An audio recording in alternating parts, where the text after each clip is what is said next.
So, welcome everybody. I'm very happy to greet you, all of you, from all different parts of the world. And I'm really happy to also welcome everybody who is joining from Europe or who will be joining from overseas. So, welcome at this fourth, actually, live session, how to create not just brighter, as it was in previous sessions, but also sustainable future for PhD students and postdocs. And at the last session, we were talking about transition from academia to industry. And I think this topic becomes quite important also in terms of sustainable transition. And I will tell you why this sustainability is so important, because I think without keeping things sustainable, I think there is no further improvement. So if we think that around 77% of all PhDs, or even more, because things in academia, which I'm going to a little bit discuss in a minute, are not really getting better for PhDs and PhD students and postdocs, but also for, which I'm going to discuss in a minute, assistant professors. We may consider that this percentage will only increase, keep increasing. So more than 77% of PhDs will need to find and create their career path and find their way in this transition process, which is already challenging. And that's why I'm here very much happy to help you as a coach, as an agile coach in this transition, also PhD, with 4 postdocs and owner of the startup in Leiden Bioscience Park. So being actually already tailored to industry, helping in this transition. So this sustainability, which I'm talking about, it's of course also a long-term improvement in terms of process. It's not something which is just once given and it exists and it's being nurtured, right? So to nurture it, the sustainability, as much as in academia, is needed actually not just for support in leadership, for support of PhDs in finding well-matched jobs in industry, which I also I'm busy as a coach, but also sustainability is important in funding programs, both for academia, but also in industry, which encouraging industry to collaborate with academia. And in this way of building this collaborative model, which my startup is also based on, it creates sustainable footprint. And this is really important to always keep this in mind in terms of human resources, in terms of attracting international talent, but also in terms of attracting highly skilled scientific talent. And I'm talking here exactly particular about PhD students, postdocs, but also probably also assistant professors if in a moment the phenomenon which I'm going to discuss, it's going to become even more pronounced. So that's as a part of introduction. And if you are interested in contacting me, please contact me by LinkedIn. I'm very happy to coach you and especially help you here in this transition. And please also don't wait too long, because compared to other resources, time is not something which we can gain back. So faster you act upon it in your transition, faster we can start, faster you will find, and I will help you very much in finding your well-matched job based on your personal, unique skills, interpersonal skills, core skills, and your background. And believe that in industry, there's a lot of places which are still niches, which are not explored by PhDs. Since PhDs, mainly when I talk to, sometimes I look at my coaches, but also talk to other PhD students and postdocs, still also sometimes being present at some of the events in Leiden Bioscience Park, which is the biggest and the oldest science park in Netherlands, biotech actually park in Netherlands. When we have events like Science Meet Business, with a lot of academics actually from Leiden University of Leiden University Medical Center, PhD students or postdocs are coming to Leiden Bioscience Park and exchanging exactly the view on innovation or scientific achievements, how to translate it into product or prototype with us, people which are already very much tailored in business ecosystem. So scientists, entrepreneurs, you clearly see that they are very often very much driven by only the very technical part of science, but not innovative aspect of science. So that's quite normal and understandable, because, you know, as an academic scientist, you don't even look at science or scientific achievements in perspective of innovative product, because you were never trained to analyze research this way, right? To identify actually what happens after you publish your article, what is happening with this publication. Is this actually, can this publication be turned into innovative product? I think that that's something which we are not trained. And I know with myself after 4 postdocs that this perspective and this in a way mindset, because it's also what I talked about a lot about agile mindset, but also this adaptable mindset driven by IP, because this publication is actually representing your intellectual property welfare, can be patentable, then be publishable, of course, but you need to also, of course, be very well acknowledged, and you not always associate publication with IP. So that's something which is understandable. But here, of course, when we talk about science, about this especially transition to industry, where also there is a high focus on science, or actually more innovation-driven scientific projects or collaborative projects, this also plays still very important a role. So I think that's something which I think you need to very much pay attention to. And I like to also tell you why more people, more actually PhDs, including not only PhD students, postdoc assistant professors, can have probably brighter and sustainable future in industry, and why this is going to be so much more and more actually directed towards industry. So that's something which I'd like to now emphasize.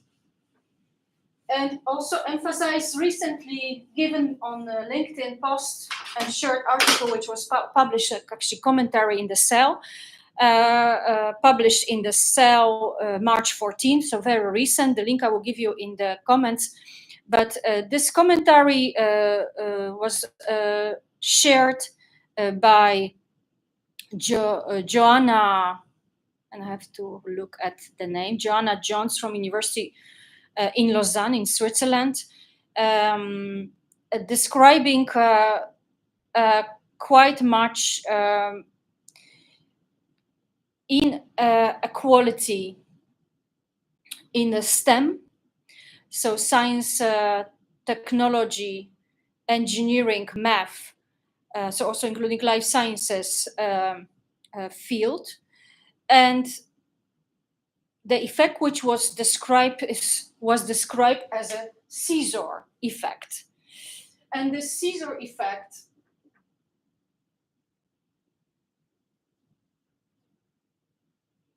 I'm going to a little bit talk about this today, because this effect, which is currently happening in academia and becomes more and more pronounced, is even more having much deeper impact on transition of scientists from academia to industry to create brighter future for this scientists in industry. So I'd like to now a little bit briefly highlight this article because I will give you the link so you can look much more in detail after the session.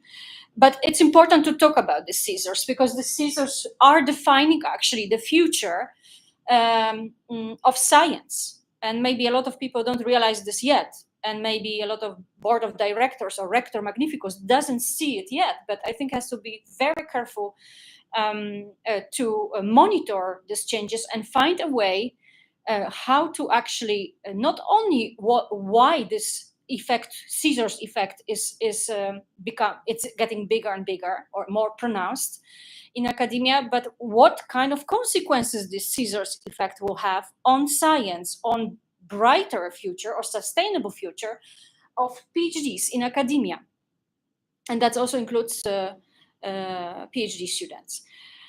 And that's why I'd like to now a little bit tell you about this article, what this article is highlighting. But before I step into more detailed highlights, because the article also tells what drives the scissor effect, and there's analysis and there is suggested new approach to overcome this challenge, I'd like to a little bit make sure that you understand two different terms. So the article talks about gender inequality in STEM field. So inequality is gender inequality is when there are unequal opportunities and rights for all people, but particularly paying attention to gender. So there's, for example, discrimination of women, right? So that's kind of specific example because of sexual harassments, because of maybe other minorities. We talk about women, but there are also other minorities, maybe LGBT minorities. So that is gender inequality. Which is actually setting up this very discriminative time, actually not only time frame, because you also have to look on this gender equality in the perspective of time, but also in terms of communities or minorities, because very often these minorities are grouping into communities to fight for their rights, right? Like women, like LGBT, but also other minorities. Especially in America, when we talk about this very, I think, important movement, which was Black Lives Matter, right? So white discrimination between color, between white and black people. So that's something which I would like to bring it in a clear perspectives, because that also will be important part of the answer. What drives the scissor effect? Definitely there is discrimination, but at multiple levels regarding color, right? Skin color, regarding gender, regarding minorities. And these are also processes which can be related to also hierarchy, which exists within certain society. If you look, for example, at India, there are different, of course, groups, right? Also in UK, the society is multi-layered, right? There are poor people, there is working class, or middle class, higher class, royal. So that also generates a very big inequality. So it's not just gender, which this article is talking about, but there are different inequalities, not only related to women. So I'd like to a little bit broaden what has been discussed in the article, but of course I will in a moment tell you a bit about the scissors effect that was presented in article. And another thing is that, of course, academia doesn't still support enough the culture for women to develop actually women and bring them as a full professors. It's very often hostile culture, not supportive, and that can be also one of the causes where the scissor effect is so big and has direct influence on making this transition even to industry from academia more pronounced, including even assistant professors. So that's a part of introduction, and now I'd like to move a little bit to women discrimination in STEM field, and particularly the author with other scientists, female scientists from Switzerland, talked about, especially concentrating on women. Because yes, it is true that women often face systemic cultural societal barriers that contribute to their underrepresentation over the, of course, course or development of their academic career path. And it's particularly if we think about senior roles, meaning assistant professors, or even if we go higher, associate professors and full professors. And this disparity between men and women is manifesting as a scissor-shaped effect. And of course, I'd like to now bring you the scissors and draw it so that things become way more clear. But I also would like to bring attention of this effect of the scissors in transition from academia to industry, which can be even more pronounced, taken from the figure which was published in this article. So the data was presented both from Switzerland and EU perspective, I think, for which, and they are perfectly aligning, so between EU data and Switzerland-based data. So I will just present maybe EU data. And if you look at this scissor effect graph or scissor graph, this is a percentage according to gender.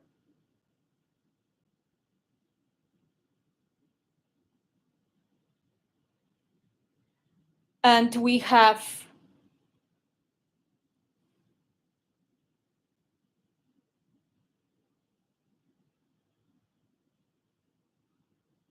%, 20, 30, 40, 50, 60, 70, 80, 90. Here we have student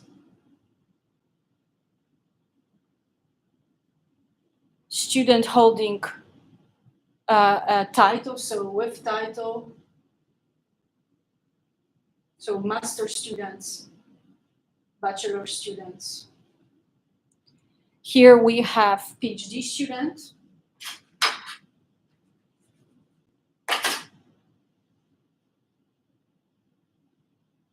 PhD student. In Holland, that's IO, assistant in applied ink. Then we have stage C, researchers, that's postdocs very often. Here they are defined with more than 6 years experience, with 1 to 6 years experience after PhD.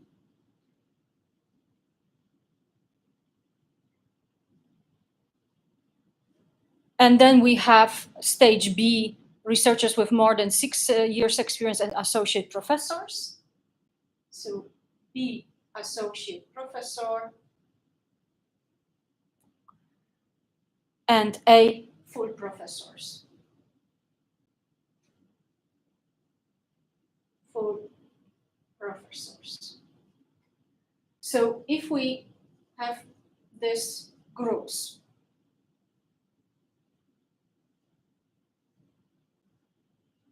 at the top, full professors, and we look at EU, and I have to now take 2 different colors. We start from students between 50% here somewhere. Then they are a little bit increasing. And this represents, this blue line represents females. Then they are a little bit increasing.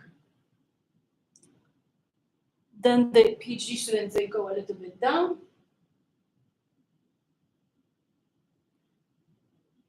And then they go a little bit at stage C, a little bit. Also gradually down. And at the B stage, they reach 40%.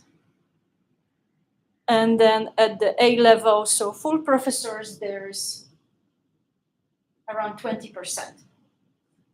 So that is the curve for females, that's the curve for males.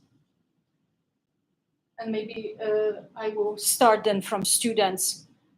From males, the situation goes a little bit different, so more girls is graduating. And then at the level of PhD students, this goes up. And then it's gradually increasing, reaching at stage C 60%, so somewhere here, and becomes more pronounced 70% stage C, and stage H is 80%. So that's what is called Caesar effect. And for some data which has been published in this commentary, of course, the discrimination and actually why there is why we have Caesar effect, right? Which is contributing and deepening this transition from academia to industry, because no more students with title or IOS or even early stage researchers, which are postdocs, find conditions in academia satisfying or good enough for their further development. And we talk also about associate professors, which I also met some which decided to leave academia and look for positions as a project manager in industry.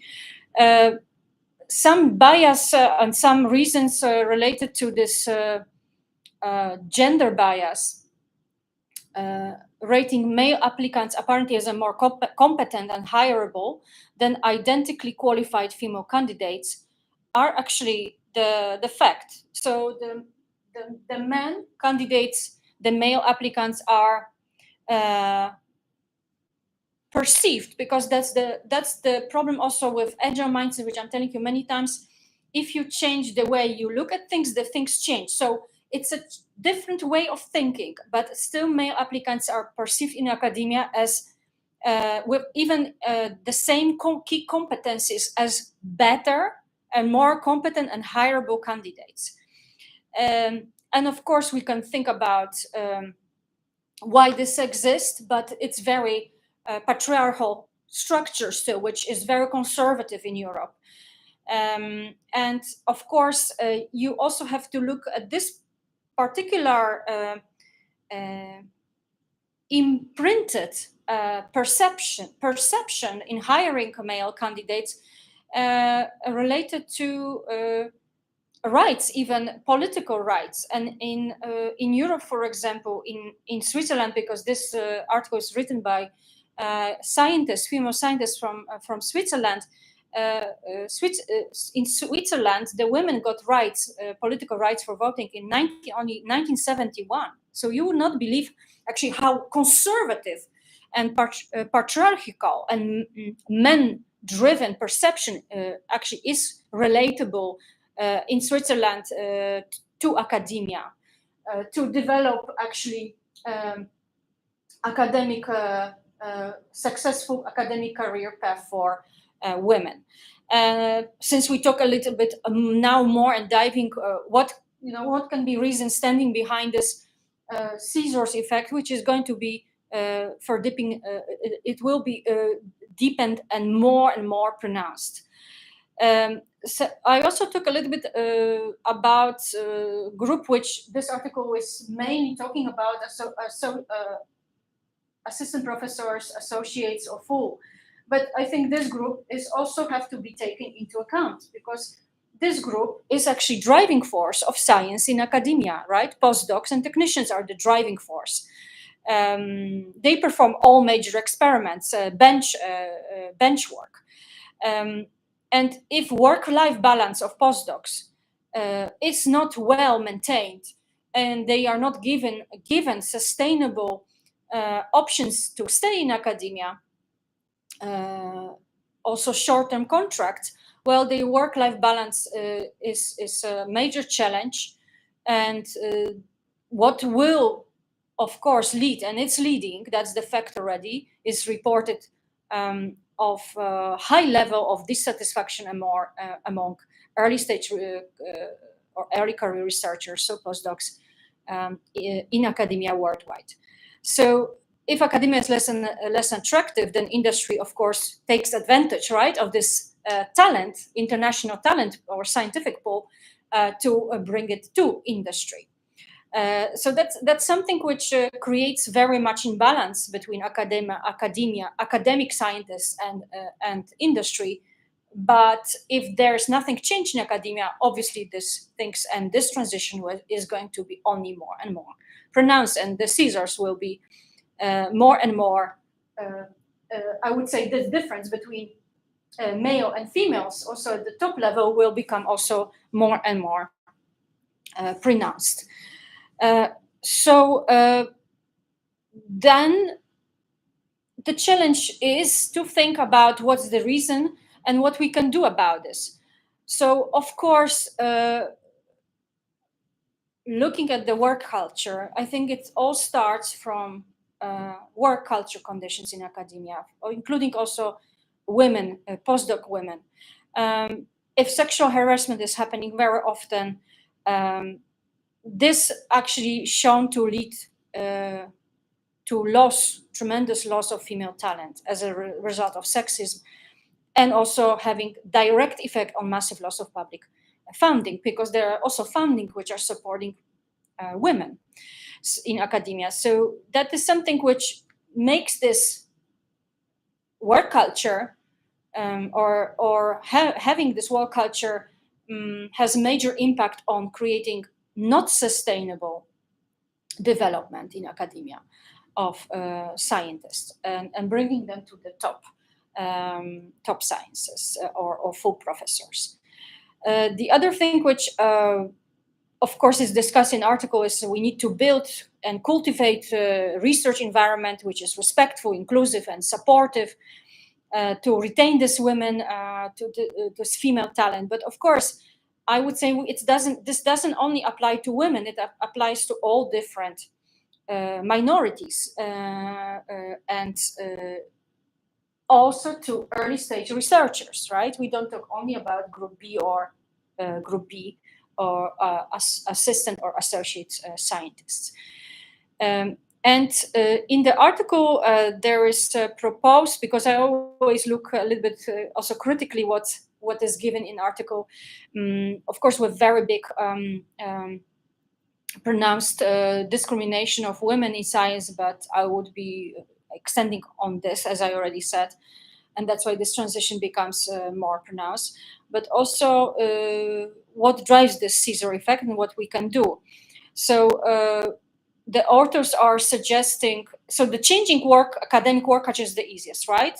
That it's supportive, that it's inclusive, but it's not just about talking about this. I think that's why agile mindset and acquiring agile mindset by academics, also in terms of changing work perspective or changing behavior to change the work environment for inclusive, for supportive, for not hostile, is it's a tremendous effort. And I think it's very important to perform such courses.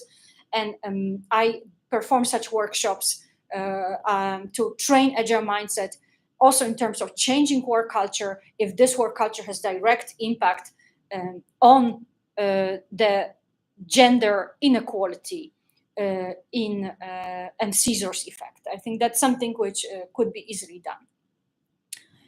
So I invite all the academics to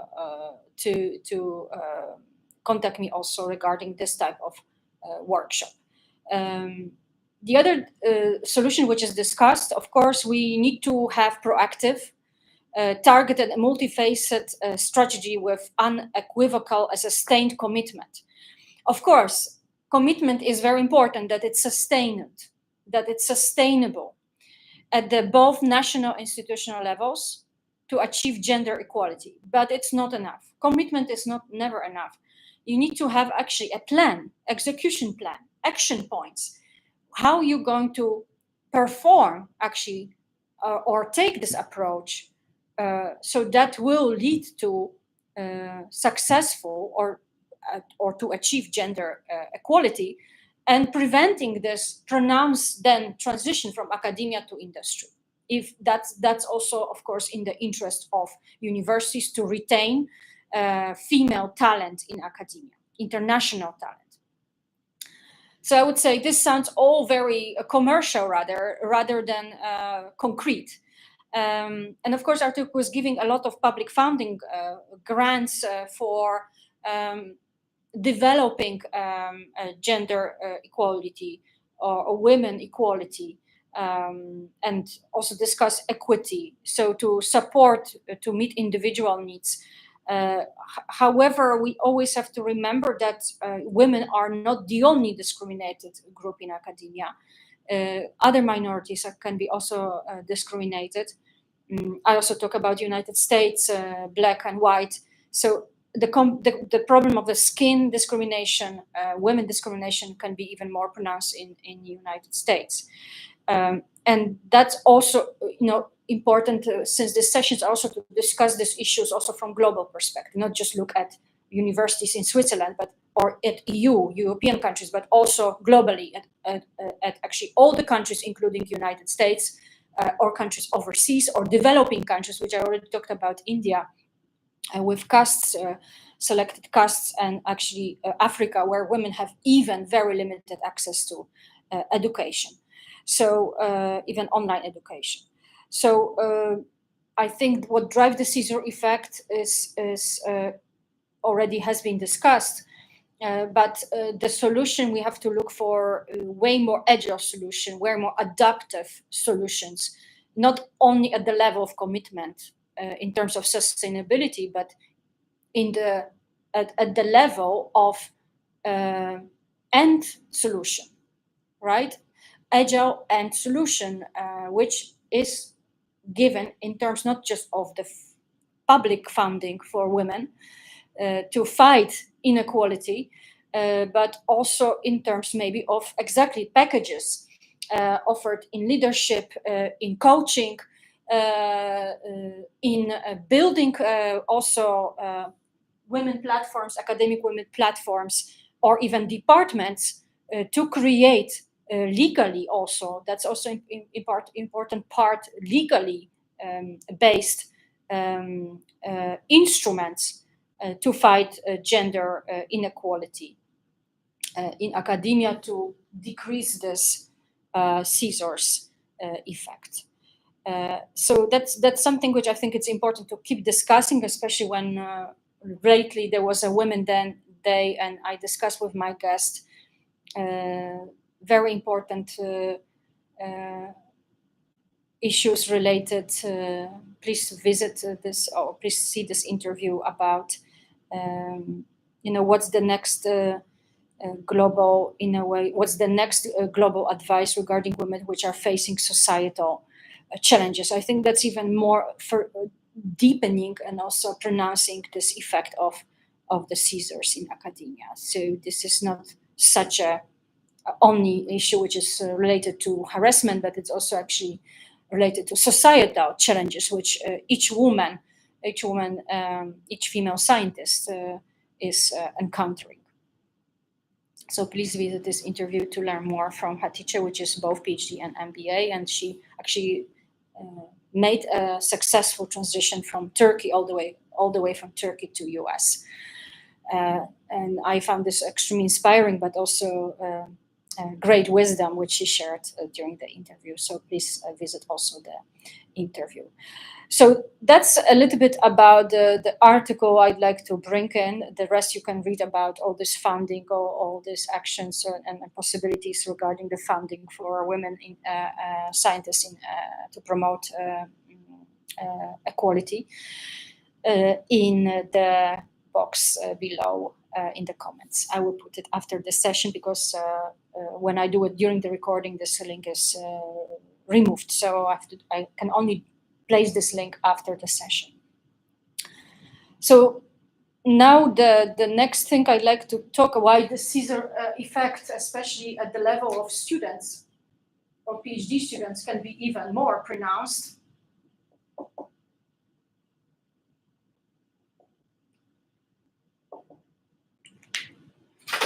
By bringing much, let's say, projection on the future. And I think it's good to visualize it, because once we visualize that, things maybe become,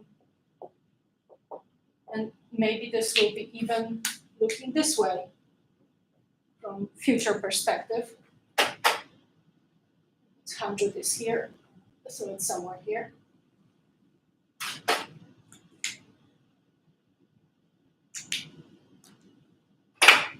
Is that what was lately happening and was published in the newspaper by Leiden University, Mare, which I already many times introduced to you and put some interesting articles, is article which was published recently in Mare. This feels like a betrayal, international sudden by a new policy. So this is about, I have to close this article. And this is the article which I'd like to a little bit also comment about. The Minister of Higher Education, Science and Culture, Professor Robert Dijkgraaf, which I had the pleasure to meet during the 66 Congress. I was previously also involved in D66 in order to improve program for PhD students and postdocs, but there was already discussion brought by Professor Robert Dijkgraaf about actually focusing improvements for education for people which are actually craftsmen, the craftsmanship and MBO level, so not academic. And claiming that we still can remain inclusive. So my motivation was actually went down because I didn't see a space and possibilities to really work as a scientist entrepreneur, but also be involved actively in creating a program which would offer better, brighter, sustainable future for academics or scientist entrepreneurs. So this article is actually showing that this goes in D66 luckily lost in the in elections, so hopefully this program will be not fully introduced. By if they would win, there would be higher chance that the changes would be introduced even actually at the more. I would say at wider level, more global or national level, Dutch national level by D66. But since the D66 didn't win as a party, only some changes are made by D66 actually Minister of Higher Education, which represents also lead of D66. So what Professor Robert wanted to introduce, it's which is not yet luckily in effect, so it's not yet completely legally bound, but Dutch universities already preparing for that, is to reduce the numbers of non-Dutch students. And that's what Minister or Professor Robert Dijkgraaf, as also academic, wants to introduce so-called new balanced internationalization bill. And as much as you are not really sometimes always interested what happens in politics, I think it's good to bring this perspective, because we want to talk about brighter future sustainable, but we also need to know what are the hurdles, what new developments are planned by Dutch universities or Dutch minister. so that we can also react on it, because if something is not yet legalized or is not in effect, still can be changed, right? Still can be stopped or hopefully partially changed. So that's important to know about this. So it's a balanced internationalization bill.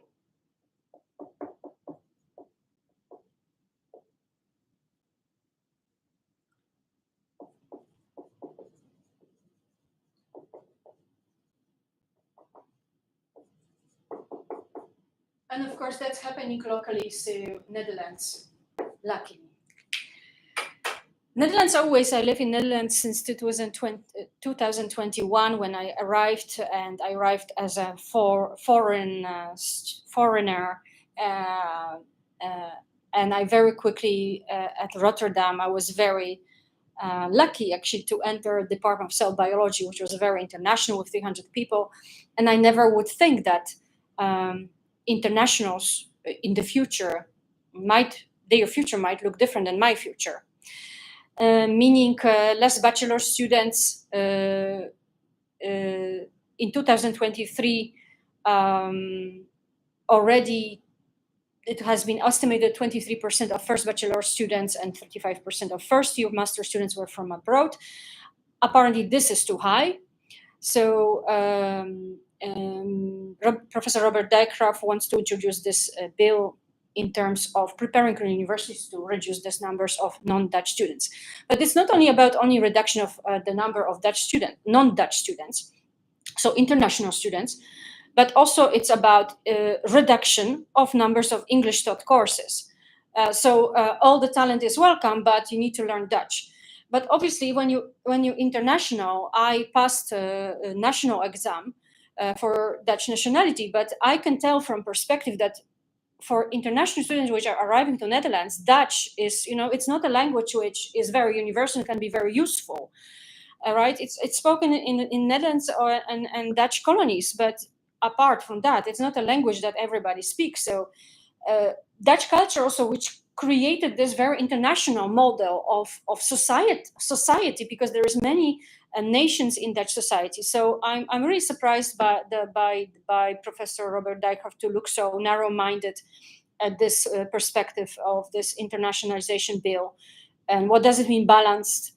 Once we cut numbers of courses, once we cut numbers of non-Dutch students, we will be not attracting any more Dutch or actually international talent to Netherlands. It's also something which companies are actively looking at. What is happening in academia has also impact on a business ecosystem, right? A lot of scientists also trained at Dutch universities, including internationals, including expats, are actually going to industry and in representing attractive pool for industry as a potential employees.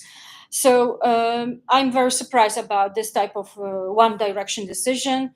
Very, very radical, I would say, with cutting the courses. And the other thing which I said about the language, and also what other students are commenting in this article, that of course this is a decision of Dutch politician, which as one of the students is, I'm here citing him, is throwing us as international students under the bus without offering an alternative. And of course they pay a lot of money for their studies, housing, food, which benefits Dutch economy. But that's what Professor Robert Dijkgraaf doesn't really see. And despite efforts, I think he's very, in a way, thinking in one direction and not really listening anymore to international students. And I think that's what worries me very much also as being former international student. And apart from these policies, of course, politicians are blaming finding housing is extra difficult, but because of internationals. Well, that's not only the problem of internationals, that's in general problem of Netherlands, because we are just overcrowded country.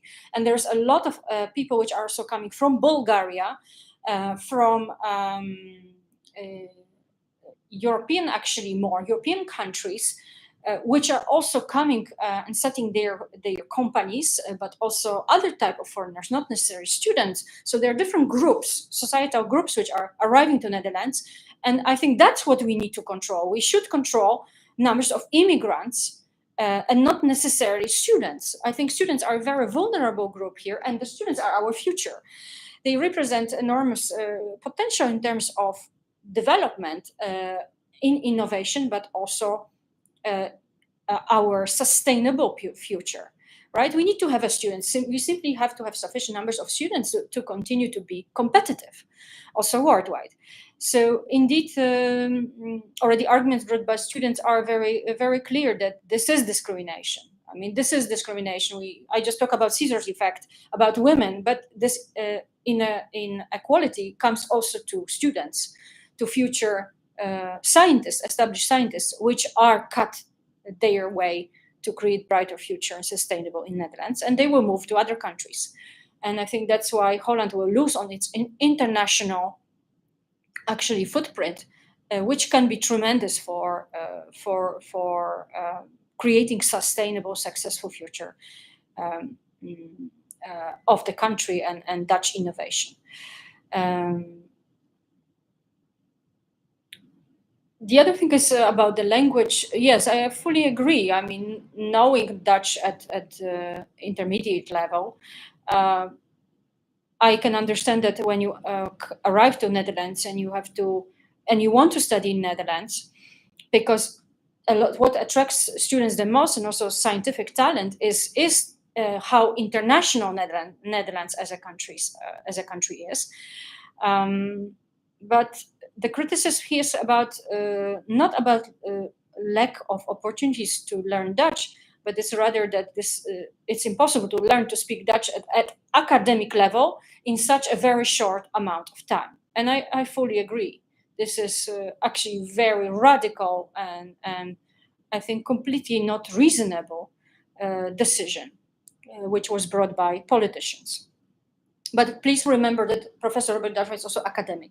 So there has to be also, if there are board of directors which are strongly disagreeing with him, he's only one of the academics. I think there also have to be not just a bottom-up approach by students, but also a student party.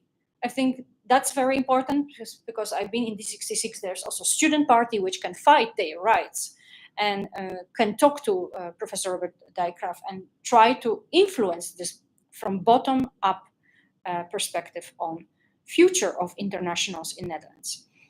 So indeed, we need to realize that what politicians do is not just that they create new directions, right? New international bill. What they do, they make a tremendous, sometimes deleterious impact of the future of international innovation in Netherlands and education, and actually contradicting the society which is already international. So that's something which unfortunately it is happening and is introduced by academic person, which is not just politician, but she's the person Robert Dijkgraaf is academicus, and he should actually understand this even better than non-academic politicians.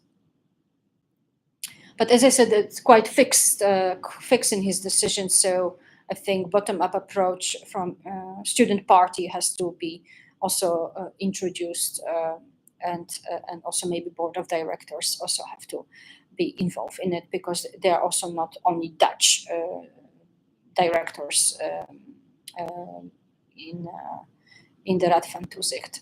So it's something which I think universities at the structural level also have to take care of, and not just listening to Minister of Education, but also take their actions, understanding what kind of really consequences this can have, detrimental consequences, and why actually students are used as scapegoats for the problems caused by unbalanced government policies, taking plenty, which Holland is actually doing it already, illegal immigrants and bringing them to Netherlands. I believe that hopefully there can be, that's I'm also advocate here, but also asking students to also take their own initiative, students' parties, and bring it to politics. So then, as I said, this balanced international bill can be a huge threat also for academic international B, C level, so associate or assistant level professors, which are not, which are international, but they don't speak academic Dutch and they cannot teach. So, well, maybe they are not needed as a teacher. So that there will be a lot of, I think, discussions there too, not at the level of students, but also at the level of associate professors. And assistant professors, which are non-Dutch or they don't speak Dutch, or they don't speak Dutch at the academic level, the most advanced level. Then I think I would like to still have some thoughts about what else is happening in Netherlands. This is also quite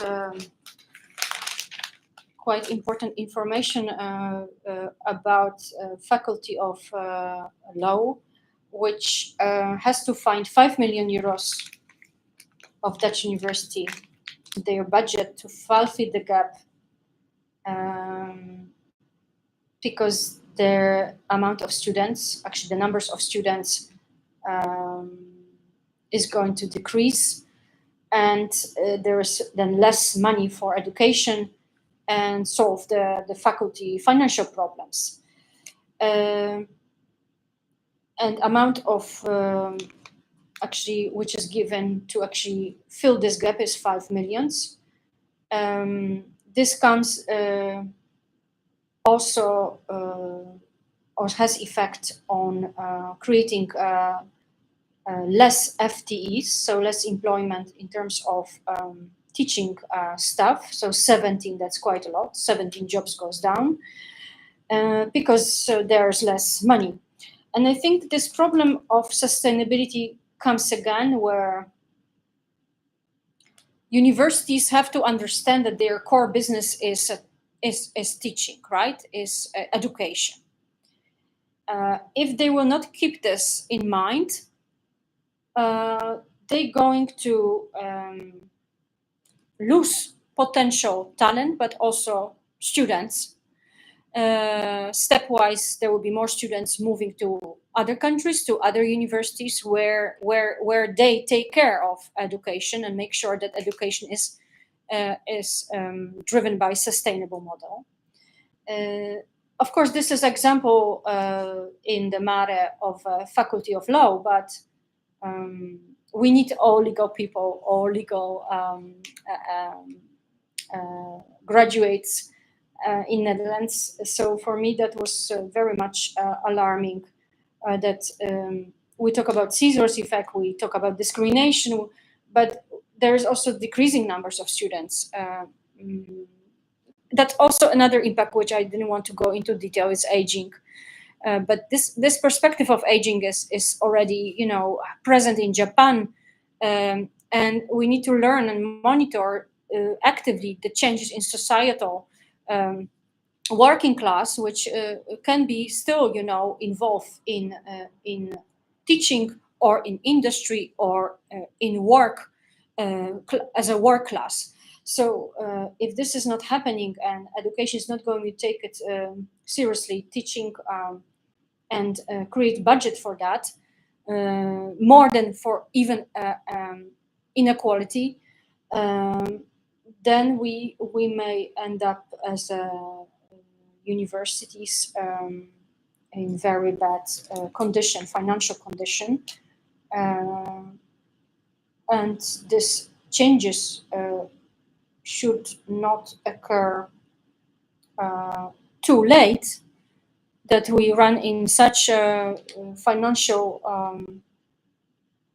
problems as university that we cannot, we have to close faculty because that's actually what it leads to. It's not only losing FTEs in teaching positions, but also losing faculty. And then also the research part obviously is going to be closed, because research is also driven by education, right?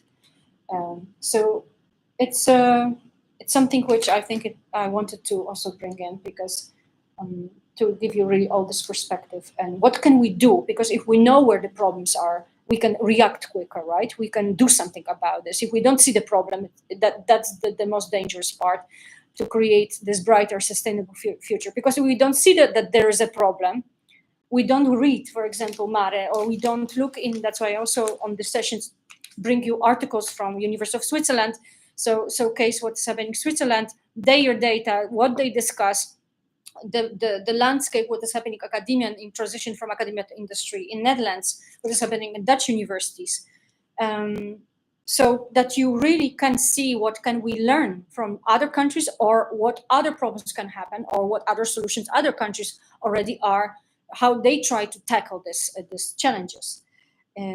So these challenges are very different level, but I think aging is something which still nobody is not discussing in academia, and that's, I think, something which I like to maybe discuss at the upcoming sessions, how aging, and maybe write even article about this, and submit it to CEL, hopefully will be accepted, how aging as a factor has impact on creating a brighter, sustainable future for academia, also in terms of collaboration with industry. So that's something which I'd like to share today with you.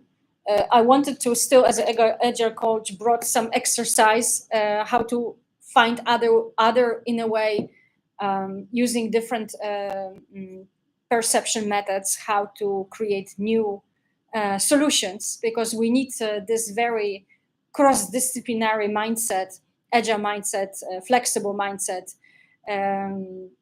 to create actually very bright and sustainable solutions. So think from different perspectives, so that things can change, or problems can be solved in different way, more creative way, maybe more interdisciplinary way, or more cross-functional way. And I think staying here, being connected to industry, which is, I think, way better than academia in creating and finding the solutions, because science, what is happening in academia is very much, science is driven by curiosity. But in industry, which was very much always discussed, the science is very pragmatic, and science is implemented to find innovative solution to help our patients, or to develop medical devices, or to develop new methodology, which also may be implicated in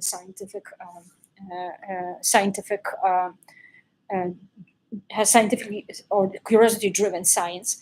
So it's very pragmatic approach, solution oriented science, and I think that's what academia has to learn also from industry. So that's why these collaborations are so vital.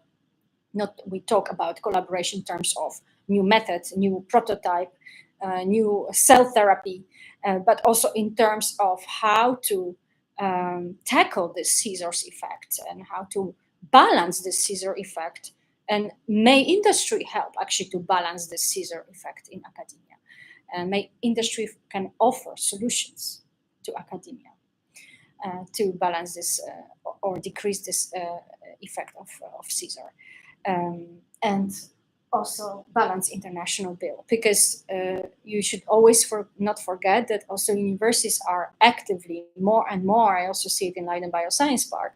Companies like Mimetas are introducing education, so they are acquiring through collaboration PhD students, and PhD students perform their PhD studies at the company.